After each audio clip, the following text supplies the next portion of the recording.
এরশাদের আমলে যেহেতু ভোটের ব্যাপারে কারো কোনো উৎসাহ ছিল না, সেহেতু ভোট দিতে উৎসাহ দিতে এবং ভোট সম্পর্কে সচেতন করতে বিভিন্ন ধরনের বিজ্ঞাপনের মতো চালানো হতো বিটিভিতে। সেই বিজ্ঞাপনের মতো বা বিজ্ঞাপনই মধ্যে এরকম দেখা যেত যে ভোটের আগে নেতা গিয়ে বলছেন যে এই যে খাও খাও খাও খাও পানি খাও পানি খাও, তো বোতলের মধ্যে পানি দেখে সেটা মিড-80s বা সেই সময়ের মধ্যে তারা অবাক হতো এটা আবার কীরকম পানি। তো সেই পানির ছিপি খুললে আবার ফুস করে অনেকখানি বেরো হতো ফেনা, তখন তারা এটি খেয়ে তাদের খুব ভালো লাগতো, তারা বলতো বাহ ভালো একটা ফোর্স পানি খেলাম, একটা ফোর্স পানি খাইলাম। যখন ইলেকশনের পরে তারা সেই নেতাদের বাসায় পানি খেতে আসতেন, তখন তাদের সাধারণ পানি কখনো দেয়া হতো কখনো দেয়া হতো না। সেই পানি হাতে নিয়ে লোকজন যখন জিজ্ঞেস করতে ফোর্স পানি নাই, তখন তাদেরকে জানানো হতো মানে সেই নেতারা তো আর তাদের সাথে দেখা করতে না, নেতার চামচারা বলতো ভোটের পরে পানি আর ফোর্স করে না। তো আর শুধু শুধু শুধু শুধু শুধু শুধু ভোটের রাজনীতিটার জায়গায় না থেকে মানে অন্যভাবে বাংলাদেশের মানুষের কল্যাণের কথা, কিভাবে বাংলাদেশের মানুষের অনেক সমস্যার সমাধান করা যায় সেই ব্যাপারগুলিও আসলে বিএনপি অনেক বড় করে আলোচনা করবেন, সেটি আমাদের সবার পক্ষে চাওয়া। আবার মির্জা ফখরুল ইসলাম আলমগীর নির্বাচন চাইছেন বলেই যেভাবে তাকে আসলে আমি বলবো তাকে নিয়ে ট্রল করা হচ্ছে, তাকে নিয়ে ভিলেনাইজ করা হচ্ছে, তাকে বলা হচ্ছে যে তিনি মানে তিনি একদম জাতীয় শত্রু গণশত্রুর মতো প্রায়, এই ব্যাপারটা নিয়েও আসলে অনেক রকম প্রশ্ন আমাদের মনের মধ্যে দেখা দিচ্ছে। কেউ কেউ মানে মানে তাকে সমালোচনা করা হচ্ছে, তাকে ব্যঙ্গ করা হচ্ছে, এবং সমালোচনা ব্যঙ্গ করতে করতে তারাও কিন্তু এক ধরনের ফেসিবাদের দিকেই চলে যাচ্ছেন।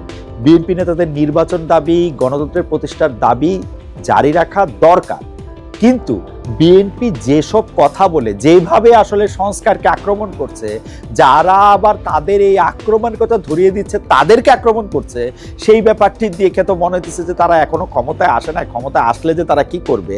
যেমন ধরেন বিএনপির স্থায়ী কমিটির সদস্য আমাদের সকলের প্রিয় মির্জা আব্বাস, তিনি বলছেন ইরাক ইরান যুদ্ধের সময় যেমন জিয়াউর রহমান ভূমিকা রেখেছিলেন, তিনি আজ বেঁচে থাকলে ফিলিস্তিনি পক্ষে কার্যকর উদ্যোগ নিতেন এবং ইসরায়েল এমন সহিংসতা চালানোর সাহস পেত না।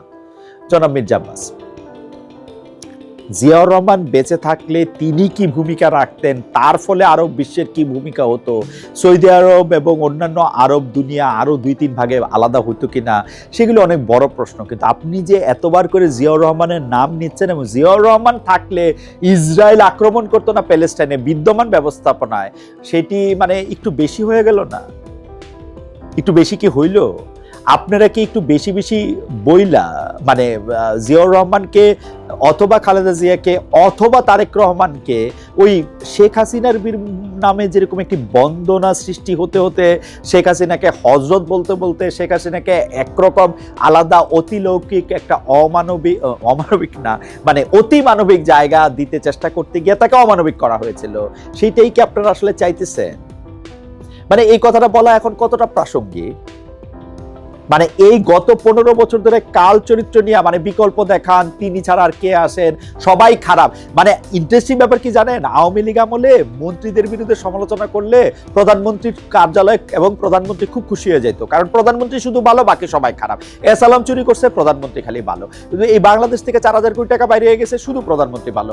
ওর পিয়ন নিয়ে 400 কোটি টাকা চলে গেছে, শুধু প্রধানমন্ত্রী ভালো। এই ছিল হচ্ছে কাল ফিগার। মানে বাংলাদেশের যা কিছু ভালো সবকিছুর জন্য হচ্ছে হাসিনার ক্রেডিট, আর যা কিছু খারাপ তার অন্য লোকেরা দুষ্ট আছে, শুধু শেখ হাসিনা কিছু করার নাই। এই জায়গাটার মধ্যে নিয়ে আইসেন না, এই জায়গাটার মধ্যে এই জায়গাটার মধ্যে নিয়ে আইসেন না। আওয়ামী লীগের নেতাদের যে পতন, যে পলায়ন, বিএনপি থেকে তার শিক্ষা নেয়নি, তাই গত কয়েক মাস ধরে বিএনপি নেতাদের কেউ কেউ বলেছেন প্রতিদিন জিয়াউর রহমানের নাম নিলে বেহেশত কনফার্ম, কেউ বলেছেন তারেক রহমানের নাম নিলে ওযু করতে হবে। বর্তমান ফিলিস্তিন পরিস্থিতির সঙ্গে প্রেসিডেন্ট জিয়াকে জুড়ে দাও, আমাদের মতে তেমনই একটি প্রবণতা। দলে নড়বড়ে অবস্থান হলে অনেক নেতা এ ধরনের বক্তব্য দেন, নানা কারণে নানা আলোচনায় থাকা মির্জা আব্বাস নিয়ে আমার এখন কিছুটা সন্দেহ হচ্ছে।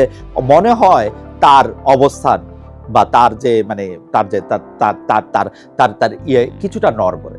মানে আমার কাছে মনে হয় মির্জা আব্বাস ধারণা করতেছেন যে তাকে আর বিএনপির দরকার নাই, সেজন্য তিনি প্রাণপণে বিএনপিতে থাকতে চাচ্ছেন। মানে বিএনপিতে থাকা ছাড়া মানে তার নিজের অবস্থান বোঝানোর আর কিছু নাই। অন্তর্বর্তী সরকারও মেয়াদ ও জাতীয় নির্বাচন নিয়ে এখনো এক ধরনের অনিশ্চয়তা দেখা দিতেছে। কেন জানি মনে হইতেছে অন্তর্বর্তী সরকারের কিছু উপদেষ্টা চাইতেছেন যে ডক্টর মোহাম্মদ ইউনূসের এই সরকার আরো কিছুদিন বাড়তি থাক, এবং এই যে চাওয়াটা সারা দেশের সব মানুষের মধ্যে প্রভাবিত করার ও একটা মানে দোল আমরা দেখতে পাচ্ছি। এখন মনে হয় আমার ডক্টর মোহাম্মদ ইউনূসের অ্যাপ্রুভাল রেটিং সবচেয়ে বেশি। এই সময়টাকে কাজে লাগে মানে তারা চান যে ডক্টর ইউনূস আরও থাকুক, কারণ ডক্টর ইউনূসের থাকার ফলে রমজানের জিনিসপত্রের দাম বাড়ে নাই, ডক্টর ইউনূস থাকার ফলে বিভিন্ন জায়গায় চাঁদাবাজি হয় নাই, ডক্টর ইউনূস থাকার ফলে বিএনপি বা জামায়াতে ইসলামী কোনো একক পার্টি তাদের একক অবস্থানের কথা বলতে পারতেছে না, এনসিপি যেহেতু শিশু দল, এনসিপি সেইভাবে আসলে অত বড় চাঁদাবাজি করে উঠতে পারতেছে না। সুতরাং ডক্টর ইউনূস দলের সরকার থাকুক। আপনি দেখেন স্বরাষ্ট্র উপদেষ্টা লেফটেন্যান্ট জেনারেল অবসর প্রাপ্ত মোহাম্মদ জাহাঙ্গীর আলম চৌধুরী বলতেছেন, তিনি খুব মজা করে কথা বলেন। ওই দিন গিয়ে দেখলাম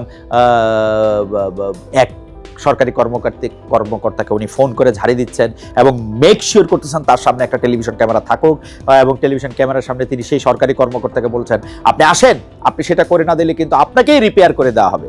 এই যে ভাষা, এই যে থ্রেট করা, এটা হয়তো ভালোর জন্যই, কিন্তু এইটা আরেকজন সরকারি কর্মকর্তার ক্ষেত্রে এটা এরকম বলা যায় কিনা ক্যামেরা চালিয়ে ওবায়দুল কাদেরের স্টাইলে বা মাসুদ তুমি ভালো হয়ে যাও, সেটা আসলে সময়ই বলে দিবে। আমার বিবেচনা যায় না, জানো জাহাঙ্গীর আলম চৌধুরী, যায় না। এই ধরনের গ্যালারি ইস্যু করবেন না। বাংলাদেশের এমপিরা এগুলো এর আগে করছে, স্বরাষ্ট্রমন্ত্রীরা করছে, আপনি আর কইরেন না এগুলো, বুঝছেন? এগুলো আর কইরেন না। দেখা যাক আপনি কি বলতেছেন। সাধারণ মানুষ বলতেছে আইন শৃঙ্খলা পরিস্থিতি আগের চেয়ে ভালো। ওই রাস্তা থেকে হুনি মানুষ বলতেছে আপনারা আরো 5 বছর থাকেন। ভাই আপনি এই কথাটা তো বললেন, সাধারণ মানুষের কথা কয়। ওই যে সুনামগঞ্জে শান্তিগঞ্জে থানা পরিদর্শন শেষে সাংবাদিকদের প্রশ্নের জবাবে এইসব কথা আপনি বলছেন। এই যে আপনি এই ধরনের কথা বললেন যে দেশে 18 কোটি মানুষ চায়, 20 কোটি মানুষ এটা চায় বলে যে নিজের চাওয়া বা নিজের দলে ফায়দা মতো কথা বলেন, এই কথাগুলি কিন্তু লোকে বুঝতে পারে। কয়দিন আগে আপনি যে বাংলাদেশে আইন শৃঙ্খলা পরিস্থিতি কিছুই সামলাতে পারতেছিলেন না, রাত 3টার সময় আপনার একটা সংবাদ সম্মেলন করে কইতে হইতেছিল যে ভাই আমরা কিন্তু কাজ করতেছি, আমরা কিন্তু ঘুমাই নাই। তখন যে সব লোক চাইতেছিল যে আচ্ছা ঠিক আছে, এই সরকারের বরং আমরা কোনো কিছুদিন সময় দিতে চাই, স্বরাষ্ট্র উপদেষ্টারা আমরা একটু আর সময় দিতে চাই না।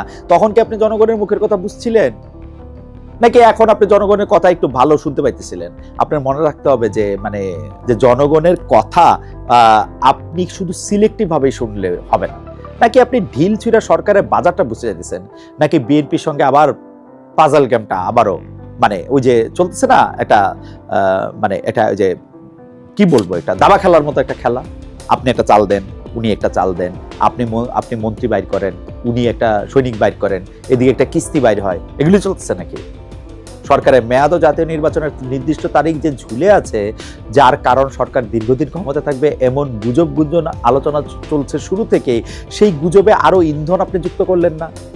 এনসিপি নেতা ও সাবেক সমন্বয়ক সার্জিল আলম যে ডক্টর ইউনূসকে 5 বছর ক্ষমতা দেখতে চান, তার সঙ্গে স্বরাষ্ট্র উপদেষ্টার মানে জনাব জাহাঙ্গীর আলম আপনার বক্তব্যের কোনো সম্পর্ক কি আছে?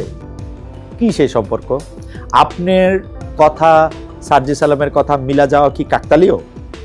অন্তর্বর্তী সরকারের মেয়াদ ও জাতীয় নির্বাচনের দিনক্ষণ নিয়ে গুঞ্জন অনিশ্চয়তা এড়াতে সরকারের অবশ্যই একটি রোডম্যাপ ঘোষণা করা দরকার। এর বদলে সরকার সংস্কারের কাজে কেমন যেন সময় ক্ষেপণের কৌশল নিয়েছে। যেমন কমিশনগুলির প্রস্তাব জমার আগেই রাজনৈতিক দলকে সঙ্গে যুক্ত করলে এখন যে 1-2 মাস লাগছে সেটাও হয়তো আর লাগতো না। বিএনপির স্থায়ী কমিটির সদস্য সালাউদ্দিন আহমেদ কি বলছেন সেটা আমরা একটা দেখি। মাননীয় প্রধান উপদেষ্টা বড় সংস্কার আর ছোট সংস্কার বলতে কি বুঝান সেটা তো আমরা বুঝি না। কোনো সংস্কারই ছোট বা বড় নয়। আমরা বলছিলাম নির্বাচনমুখী যে সকল সংস্কার সেগুলি শেষ করে নির্বাচন দিয়ে দেন। কিন্তু এখন বড় সংস্কার বলতে উনি কি বুঝাচ্ছেন সেটা পরিষ্কার করতে হবে। যদি উনি সংবিধান সংস্কারকে বড় সংস্কার মনে করেন তাহলে সেটা আমাদেরকে বলতে হবে। সংবিধান সংস্কার তো আর জাতীয় সংসদ ছাড়া হবে না। এই বড় সংস্কার ছোট সংস্কার বলতে কি বুঝাতে চেয়েছেন এটা আপনারা আমি একটু বুঝিয়ে দিই জনাব সালাউদ্দিন সাহেব। আমি বলি যে বড় সংস্কারটা হলো আপনারা এটা মেনে নেন, 2বারে বেশি আপনারা প্রধানমন্ত্রী থাকবেন না, এটা পরপর টরপর এগুলি একাধারে এগুলি শব্দ বাদ দেন। তারপরের একটা বড় সংস্কার হচ্ছে যে আপনারা 70 অনুচ্ছেদ নিয়ে আপনারা আমাদের মতামত এবং সংস্কারের কথা বলেন।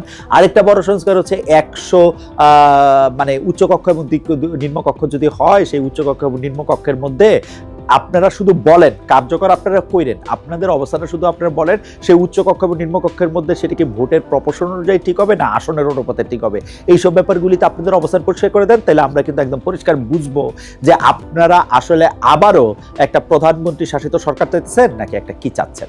ঠিক আছে, একটু আপনারা বলে দেন। সংস্কার কিন্তু আপনারা সংসদে করবেন, কিন্তু একটু আপনারা বলেন। এখন আপনারা সংস্কারের কথা শুনলে আপনারা যেরকম করে ঝাঁপায় পড়েন, সেইটাতে আমাদের আসলে ভালো কোনো জায়গা আমরা দেখি না। এই যে আপনারা নির্বাচন ছাড়া আর কোনো কিছুর কথাই যে শুনতে চান না, সেইটা মানে সেটা কেন রে ভাই? আপনি দেখেন যে এই যে 17 বছর ধরে আপনারা সবচেয়ে বেশি সাফার করছেন, আমরা তো এটার বিপক্ষে বলি না যে হ্যাঁ আপনারা সাফার করছেন, আমরা তো বলি না যে আপনারা সাফার করেন না, এটা কেউই বলে না, কিন্তু আপনাদের সমালোচকরাও কেউ বলতে পারে না যে আপনারা সাফার করেন নাই। কিন্তু নির্বাচনটার আগে এই যে একটা প্রধানমন্ত্রী শাসিত সরকার হওয়ার বাইরে আর কিছু করা যায় কিনা সেটা নিয়ে ভাবনার ক্ষেত্রে আপনাদের এত কৃপণতা কেন? আপনাদের যদি 2029 সাল বা 2041 সাল পর্যন্ত অপেক্ষা করতে হইতো, তাহলে আপনারা এখন করবেন না অপেক্ষা? এখন কিছুটা সময় যদি আপনারা অপেক্ষা করেন, তাহলে তাতে বড় কোন অসুবিধা? আপনারা মানে যদি এই কথা এখন বলতে থাকেন যে 17 বছর ধরে আমরা আসলে কিছুই করতে পারিনি, মানে কোনো আয় রোজগার ছিল না, ঠিকাদারি পাই নাই, এই পাই নাই। চাঁদাবাজি শব্দটা আমি বলতেছি না, কারণ আপনারা চাঁদাবাজির কথাটা আপনারা কেন্দ্রীয়ভাবে এইটাকে আসলে আপনারা খুব বেশি সাপোর্ট করতেছেন না, কিন্তু চাঁদাবাজি তো হইতেছে আপনাদের নামে না।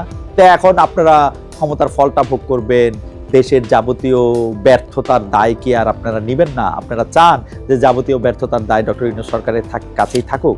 আমি কিন্তু আমার হাইপোথিসিস কিন্তু বিএনপি আসলে ইলেকশন চায় না। ইলেকশন চাইলে মানে ইলেকশন ডিসেম্বরে চায় না। ইলেকশন ডিসেম্বরে চাইলে তারা এই যে এই সংস্কারগুলির ব্যাপারে তাদের অবস্থান পরিষ্কার করতেন।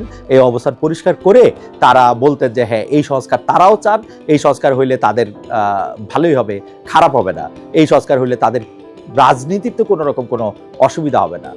এইটা এটা এটা তারা বলতেই পারতেন, করতেই পারতেন, কিন্তু এইটা আসলে তারা করেন নাই, বলেন নাই, বরং এর বিপক্ষে একটা শক্ত পোক্ত অবস্থান নিচ্ছেন।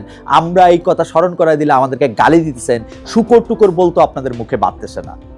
আমি কিন্তু বলে দেই, আপনারা ক্ষমতায় আসলে কিন্তু এর চেয়ে 3 গুণ 5 গুণ 20 গুণ সমালোচনা আমরা করব। এর জন্য প্রস্তুত থাকেন। এই যে কথায় কথায় গালি দিবেন, এগুলি করবেন, এগুলি কিন্তু আর করেন না। এইবার আপনার নাম বললাম না, এরপর এবার আপনার নাম বলে বলে বলবো, ঠিক আছে? আজকে দেখেন, আজকে শেষ কথা বলি, আমাদের বাংলা নববর্ষ আসছে, সেজন্য বাংলা নববর্ষের শুভেচ্ছা অভিনন্দন সকলকে জানাই। আমরা এবার দেখলাম যে মঙ্গল শোভাযাত্রা নাম বাদ দিয়ে করা হয়েছে বর্ষবরণ আনন্দ শোভাযাত্রা। বাংলা নববর্ষ বরণের অন্যতম আয়োজন মঙ্গল শোভাযাত্রা নামটি এবার আয়োজনে থাকছে না, যেমন ইঙ্গিত পাওয়া গেছিল আগেই। এই ক্ষেত্রে আমি একটা কথা বলি যে মঙ্গল শোভাযাত্রা নামটির প্রথম থেকে আসলে দরকারও ছিল না, এবং যখন এটি মঙ্গল শোভাযাত্রার নাম হয়েছে তখন এটিকে বাদ দেওয়াও এত বড় একটা কাহিনী হওয়ার দরকার ছিল না। আমরা সব কিছুর মধ্যেই যে হিন্দুয়ানি দেখি, সব কিছুর মধ্যেই যে একটা কলকাতা দেখি, সব কিছুর মধ্যেই যে নিজের ছায়ার সাথে একটা যুদ্ধ করা দেখি। কেউ কেউ বলছেন এইটা আসলে ঠিক না, আমার কাছে কিন্তু কিছুই আসে যায় না। মানে এটা নাম মঙ্গল শোভাযাত্রা হোক, এটার নাম আনন্দ শোভাযাত্রা হোক, এটার জন্য কিছুই আসে যায় না। কিন্তু আমরা যে ডন কিহতের মতো আমরা যে একটা কাল্পনিক শত্রুর সঙ্গে যে আমরা একটা লড়াই করতে থাকি, এই লড়াই করতে করতে যে নিজেদেরকে বিভক্ত করতে থাকে, এইটা নিয়ে আমার অনেক আপত্তি আসে। এই আলোচনা সমালোচনার মধ্যে দিয়েই বাংলার নতুন বছর শুরু হচ্ছে। নতুন বছর শুরু হলে নতুন কি আসবে সেটা আমি জানি না, তবে আমার একটা প্রার্থনা হচ্ছে যে এই বর্ষবরণ প্রস্তুতির শুরু থেকে এই সংস্কৃতি উপদেষ্টা মোস্তফা সরোয়ার ফারুকী এই মঙ্গল শোভাযাত্রার নামটি নিয়ে এক ধরনের আপত্তি করে আসছিলেন। তিনি বলছিলেন যে এই নামটির মধ্যে মঙ্গল থাকলে এটির মধ্যে মানে এক ধরনের বিভক্তি, কিন্তু এটি বলে কি তিনি আরো এক ধরনের বিভক্তি কোনো একটি পক্ষকে খুশি করার জন্য একটা অবস্থান নিলেন আমি জানি না। তবে মোস্তফা সরোয়ার ফারুকীকে সবাই ধন্যবাদ জানাবেন। আমি জানি যে যারা মোস্তফা সরোয়ার ফারুকীর মানে নিয়োগটি পছন্দ করেন নাই, তারাও হয়তো খুব খুশি হবেন এই মঙ্গল শোভাযাত্রা থেকে মঙ্গল নামটি বাদ দেওয়ার কারণে। কারণ আমরা দেখেছি যে মোস্তফা সরোয়ার ফারুকীর নিয়োগটি পছন্দ করেন নাই যে গোষ্ঠীটি, সেই গোষ্ঠীটিরও এই মঙ্গল নামটিতে অনেক বড় আপত্তি ছিল, অনেক বড় কিন্তু ছিল, অনেক বড় প্রশ্নবোধক চিহ্ন ছিল। আমরা এই এই এই এই যে এই নতুন বৎসর আসছে, নতুন বৎসরের মধ্যে আমাদের অনেক মানে আমাদের মনে অনেক রকম কামনা, অনেক রকম ইচ্ছা, অনেক রকম আশা এর মধ্যে থাকবে। তো এই এই এই এই এই এই আশাগুলি আমাদের পূরণ হোক, শুধু নামেরই বদল না হোক। অনেকে আবার এরকম ট্রল করে বলছে তাহলে কি মঙ্গলবার, মঙ্গল গ্রহ এইসবের নামও কি আসলে বদল করা হবে কিনা। যাই হোক, এগুলি শুধু কথারই কথা। মূল এই ব্যাপারে কথায় আসি, আমরা এখন আমাদের দেখতে হবে ঢাবির যে চারুকলা অনুষদ, সেইটার মধ্যে যে এই আনন্দ শোভাযাত্রা যেটিকে বলা হয়েছে, সেটি আসলে কতটা রাজনীতিকরণ করা হয়। এর আগে রাজনৈতিক উদ্দেশ্য প্রণোদিত বলে 26তম ব্যাচের বর্জন করে আমরা এটিকে বর্ষবরণের আনন্দের মানে যোগানদার বা আনন্দের অংশীদার হওয়ার চেয়ে বেশি এটাকে পলিটিক্যাল কারণে বা রাজনৈতিক উদ্দেশ্যে ব্যবহার করা হচ্ছে কিনা সেটিও আমরা নিশ্চয়ই দেখব। যদি এটি রাজনৈতিক উদ্দেশ্যে ব্যবহার করা হয় তাহলে কিন্তু আমাদের মনে রাখতে হবে যে প্রতি বছর যে বাংলাদেশের রাজনীতির মানচিত্র, ভূগোল, ইতিহাস এগুলি পাল্টে যাবে। তার ফলে এটি আবার একটি রাজনৈতিক উদ্দেশ্য প্রণোদনেরই একটি বাহন হিসেবে এটি ব্যবহার করা হবে। অনেকে বলতে থাকেন যে সাবেক সরকারের মধ্যে এইটা করতে দেখা গেছে অনেক সময়, কিন্তু সাবেক সরকার তো সেই জন্যই আসলে পালিয়ে যেতে বাধ্য হয়েছে। সাবেক সরকার তো এখন আর নাই। সাবেক সরকারকেই রাজনৈতিক আদর্শ হিসাবে, সাবেক সরকারকেই একটা দার্শনিক আদর্শ হিসাবে নেবেন না যেন। এটি আপনাদের কারোই কোনো উপকার করবে না। নতুন বছরের শুভেচ্ছা জানিয়ে আবার নতুন বছরের শুভেচ্ছা জানিয়ে শেষ করছি।